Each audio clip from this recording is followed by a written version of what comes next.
So you remember when I built the Meg, my motionless electromagnetic generator, which is in two parts, and I made all these ferrite cores. And one of the limitations I found when I was building this was the fact that I couldn't get the core material, either the ferrite or the nanocrystalline core material, which is in these brackets on the end, which is what's in here, right? I couldn't get it to resonate high enough frequencies.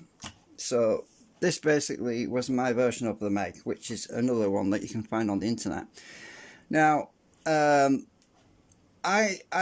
put this aside and I basically said, well, I'll come back to it at some point. Well, I've been doing a lot of thinking about this, and obviously I do have a lot of experience in RF circuits and RF resonance and all that stuff from years and years and years ago. And many RF circuits, as you will know, at higher frequencies, when we're talking about in the megahertz or in the gigahertz frequencies, they don't require ferrite. They're usually air cored because of that very same limitation in resonance and frequencies. So what they used to do with some of these higher frequencies was used to use a very thin, tiny core, now of ferrite. Now imagine this drill bit. Right, is not steel. Imagine that this is a very thin ferrite core. So what they often do, you would often find these slugs, these little trimmer slugs in cores that you would turn to adjust the frequency, to fine-tune them. And the reason why they would use very thin ferrite cores in some of these types of coils is because it has to be a very low mass. It has to be, you have to be able to tune it at a higher frequency. And so that is the main reason why. And they often use what's called infill. So some of these core materials are only like maybe 10% iron, and it's probably 90% non-magnetic material or something, and it's highly compressed. It's highly compressed to create the magnetic field, so it will actually pass through it. So they have a very low density. So I was thinking about this I've been thinking about a lot of things. I've been thinking about all sorts of things the last few weeks, because I've been trying to figure out a way to move forward with some kind of ideas. And obviously I've got the playlist, so you have to go and look at the playlist for this device. I've got playlists for everything I've been building, actually, and designing. So if you haven't seen the playlist, you see, not every YouTube channel bothers to create playlists. I mean, often you'll click across to where it says videos and community and playlist. You'll click across all these menus and you'll come to somebody's channel, you click on there, there's nothing in it, right? Well, I'm not that channel. I've got a lot of stuff in there. So there's loads and loads of stuff in my playlist. In fact, just about all the important stuff is in there. All the non-important stuff, I tend to just leave it for people to search and find, and you know, there's a lot of other stuff I've got. So what I'm working on is another idea. Instead of using core materials, I've been looking at the ideas of using the same principle as this, the basic principle of this, but it won't be closed loop. Like, this is a closed loop system, right? So we have two resonators. The coils are actually inside this, the actual primary coils are actually inside this concentric ring. So the coils are actually embedded right in the middle there. I can't really show you without taking it all apart, but my playlist has showed you how I built this. It's all in there. So what I was thinking about doing, and what I really want to do, to be honest with you, is the next phase is to build something similar to this, but only using one actuation coil and of a higher frequency. And instead of using ferrite cores, we'll basically be using antenna theory, which is, I've got a book on antenna theory. I've had it for years and years and years, since the 80s. You can actually look it up online, look up some books on antenna theory. but there's ways of directing magnetic resonance circuit through from one coil to another coil, then to another coil, and so on, to create a circuit, magnetic field circuit. So yeah, I'm waffling a little bit, but anyway, so I want to try that out. I'm going to basically replicate what if I did this channel. There's a YouTube channel called What If I Did This. So I was thinking about, well, let's start from somewhere. We've got to start from some basic area.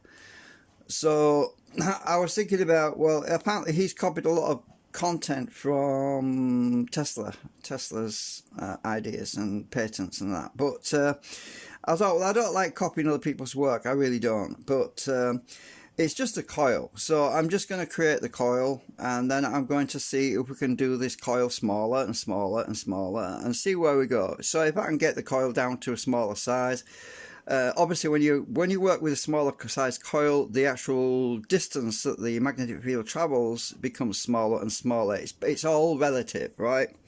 So if you're using a large diameter coil, you have a radiant field that goes out much further than it does when you're using a smaller coil. So that the smaller the coil, the more the field tends to collapse in on itself. So that's basic electromagnetics, really. That's very, it's just like the same thing with a small magnet. So if you've got a very small magnet, the smaller the magnet, the less field, the less it will travel in distance, from the actual magnet end to the outside. So it's the same basic principle.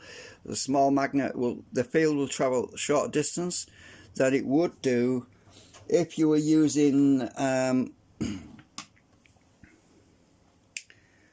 really big magnet. So the bigger the magnet, the more distance the field can travel, and the more radiant it is. So that's basic knowledge, right? There's nothing special about that. It's just common knowledge. But I want to try out some ideas with that. I'm going to order some cable, and I'm going to be a little bit extravagant, but not. I'm going to get some oxygen-free copper, which is what's used for high-quality, low-loss speaker connections. And we're going to actually try a bifilar coil. We're going to work on that. And the reason I want to try that is because I also want to see if I can get this thing to pick up that same field, because my I think if I'm right, I think it was around 180 kilohertz or something. It might have been 170 kilohertz that this was resonating on. I honestly can't remember now. It's ages ago. I'd have to go back and revisit it.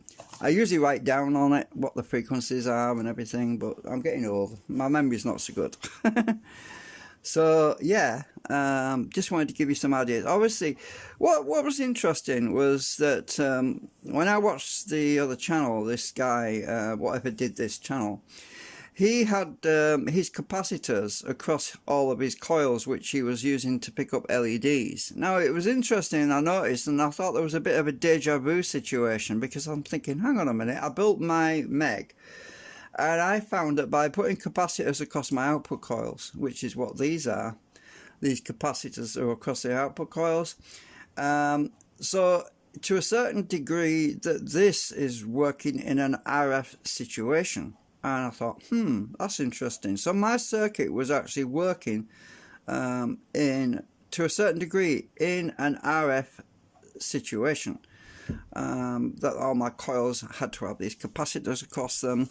And the ones on the back, I think I've taken the capacitors off the back though. This one is just, I've just looped it up and disconnected it obviously. But this wire is for the actuator coil, this is the primary, and that's for the primary. It's all disconnected right now. But so I was actually having these capacitors across my output coils to tune it. So it's weird really, because it's working in a similar way to what if I did this guy channel. I'll try and put a link somewhere for you to click on. So anyway, I just thought that opened some doors for me, because I'm thinking, hang on a minute. So he's doing this big thing with RF purely RF, and he's not using any core material, but he did play around with some core material. I'm thinking this feels very similar. This feels very deja vu to me. So I thought, well, maybe there are some doors I never opened when I was working with this, and maybe it's time to try those other doors.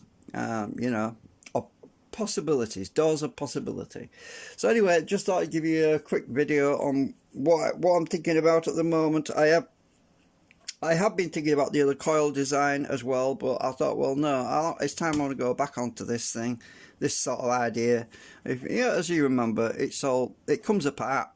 It's two halves, and the whole thing together works in unison and works in resonance. So yeah, well, I'll sort out some links. I don't know how long it took this live stream to process, but when it's processed, I can put some end screens on there. But for now, I'll try and stick them in the description. Anyway, thanks for watching, and see you later. Bye for now.